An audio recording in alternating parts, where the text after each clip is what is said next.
What's up guys, Humphrey here. I recently polled you guys on Instagram asking you what type of video you want to see from me next, and I gave you the options between a Coinbase IPO or money lessons, and the overwhelmingly majority of you guys wanted a money lessons video, so here that video is. Money has a lot of impact on our lives, and sometimes it can be really positive, and other times it can be kind of negative and kind of stressful. No matter your financial situation, I have 7 money lessons that I would love to share with you guys today, and if I personally had known these sooner, I would be better off financially and mentally, and the purpose of this video is to save you guys a bunch of time and hopefully serve as a shortcut on how you should think about money and how to get better with money. Before we start, only a small percentage of my viewers are actually subscribed, so if you do end up enjoying this content, make sure to subscribe. It's free and you can always change your mind. The number one money lesson I want to share with you guys today is that you don't need that much. One of the most impactful lessons that I learned in my early 20s is that you don't really need as much money as you think to live a desired lifestyle that you really want. When I was in my early 20s, I always thought, man, I need $500,000 a year and then I'll be happy, or I need $1 million a year and then, man, my life would be made. Oftentimes those numbers aren't really tangible and there is no really rhyme or reason why I came up with those numbers. They just sounded good in my head. I was at a coffee shop, one of my favorite ones in the Bay Area here, with a mentor of mine by the name of Dave, and I was having this exact conversation with him, and he actually gave me my favorite money lesson to date that I'm going to share with you guys. He told me exactly to do this exercise. So he told me to write down everything that I wish that I wanted in my desired lifestyle and really sum it up and see how much money do you actually need to live the lifestyle that you want. I'm going to bring that exact experiment up on the screen right now from 2016, and you can see that I was telling him I wanted to spend about $1,000 a month in traveling or vacations and about $500 a month in clothing. The point of this exercise wasn't to go crazy by any means, like spending $50,000 a month on traveling, but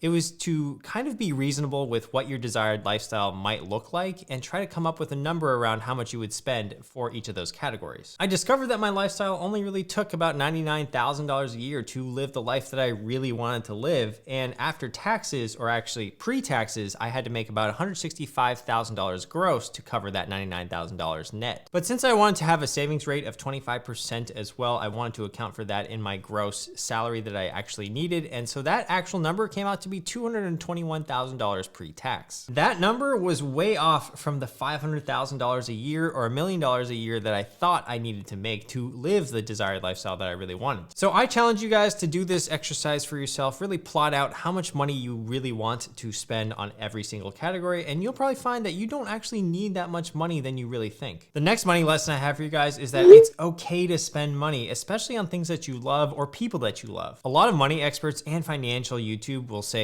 okay, buying coffee makes you poor. Don't buy coffee, or don't make rash financial decisions. And while I agree with them most of the time that you shouldn't be buying stupid things, such as $500 sneakers, for example, I still think that spending some money is okay, especially because if we live too frugally, sometimes we miss out on some things that could actually bring us happiness by spending us money. Think about all the purchases in the past few years that you've made that have really brought you happiness. Maybe it was front row seats at a concert, maybe Taylor Swift, for example. Maybe it was a new TV.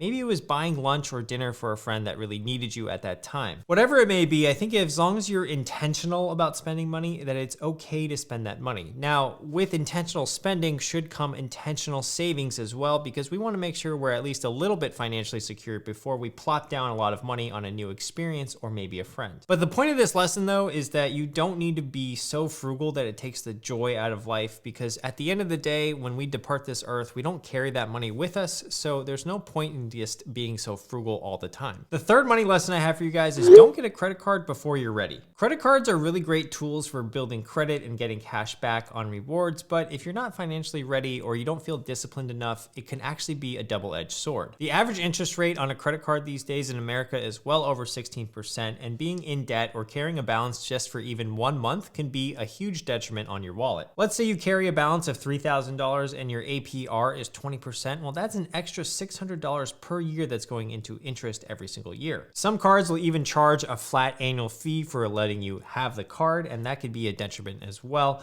Now, if you don't feel responsible enough to actually use your credit card and treat it like cash or actually pay off your balance, I would actually just recommend sticking to a debit card, because I'd rather see someone use cash instead of getting into debt. When you are feeling disciplined enough though that you can treat your credit card like cash and make payments on time every single month, I do have a lot of videos on the best beginner credit cards out there.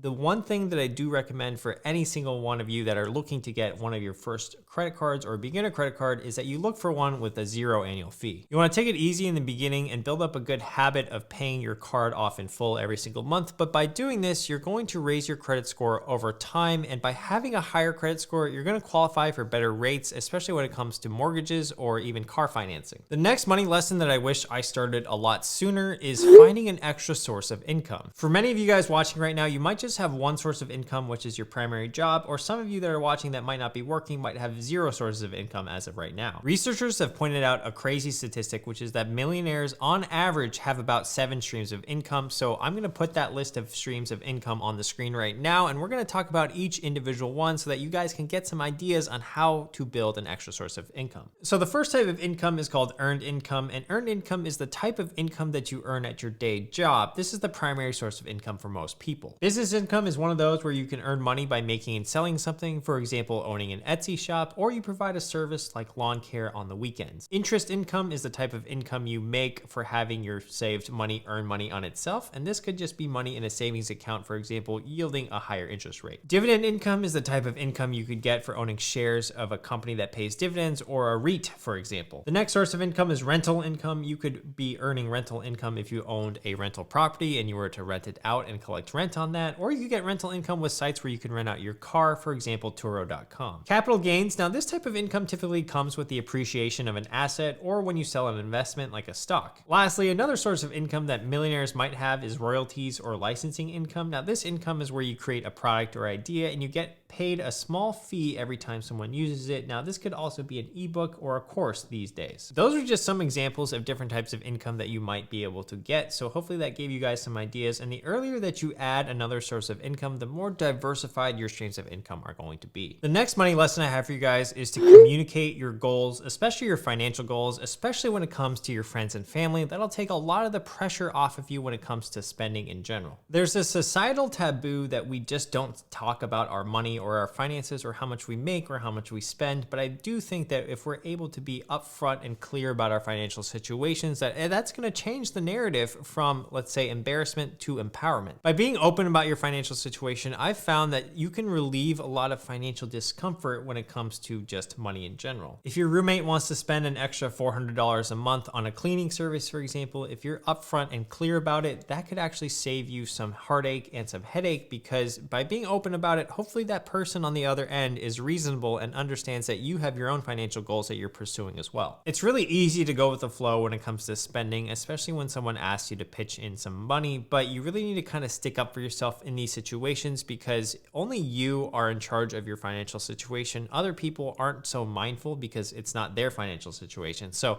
stick up for yourself. You're going to be a lot better off financially, and it's going to probably relieve a lot of discomfort in your life. The next money lesson is to really know your worth. So if you're really good at something, chances are that you could probably demand a higher wage for it. You should be consistently asking for raises at work, especially if you're doing a good job. Now, I assume that most of you guys are doing a good job, because if you're just doing the bare minimum, this section does not apply to you. Most of you watching, though, are watching an 8 to 12 or whatever 14-minute video this is on money lessons, so I assume that you're trying to improve your life, and if you are one of these types of people, you're rarely just doing the bare minimum. If you can make a good case at work as to why you're providing more value, then you could probably ask for more compensation. I know that a lot of people don't want to have this conversation with their boss or their employers because it is a little bit awkward and seems forced at times. But there are 3 benefits on even if you ask and you don't get the raise that you're looking for, there are still some benefits to it. Number 1, it'll show that you have initiative and that you think you deserve more. Second, you'll probably be considered for that raise sooner rather than later because now your boss has that on their radar. And third, by having this conversation, you might be able to get clear and actionable goals from your boss to make yourself better at your job. It's also way harder and takes more resources to hire someone new, so go into these conversations knowing that you have a little bit of leverage. If you work for yourself like I do, you want to make sure that you have a high aspirational hourly rate, so an hourly rate in your head that you think you're worth. According to Naval Ravikant, which is one of my favorite thinkers, he actually has a great quote on the subject and a great article on the subject that I'll link in the description below, but he says that, quote, "No one is going to value you more than you value you. Set a high personal hourly rate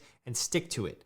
When I was young, I decided I was worth a lot more than the market thought I was worth, and I started treating myself that way. And I 100% agree. I think that having a high aspirational hourly rate and knowing your worth is going to make you make better decisions with your time moving forward. The next money lesson I have for you guys is that not all financial advice is good and not all of it applies to you. You need to develop your own moral compass, especially when it comes to financial situations. Not all the advice that you read on the internet is tailored for your exact situation. So whenever you're reading something or watching a YouTube video on how to budget, how to spend money, how to invest, really reflect upon the information that's being presented to you and really think about, does this apply to me or does it not? Not everything needs to apply to you, and if it doesn't, don't stress about it. So likewise, if you listen to my video today and you don't agree with any of the things that I said, that's totally fine as well. All right, guys, let me know what you thought of these money lessons in the comments below. I always love hearing from you guys, and I reply to every single comment, especially in the first 30 minutes after posting a video. Make sure to drop a like on the video, subscribe to my channel, and also tick the notification bell if you want to be notified whenever I drop a new video here on YouTube, which is about twice a week. If you'd like a free stock from Robinhood whenever you deposit any amount of money, it could just be $1, use the link in my description below for that. Lastly, thanks to all my Patreon supporters. If you want to see what I invest in and also get notified whenever I buy and sell a stock, the link for that is in my description below as well. All right, I'll see you guys in the next video. Peace.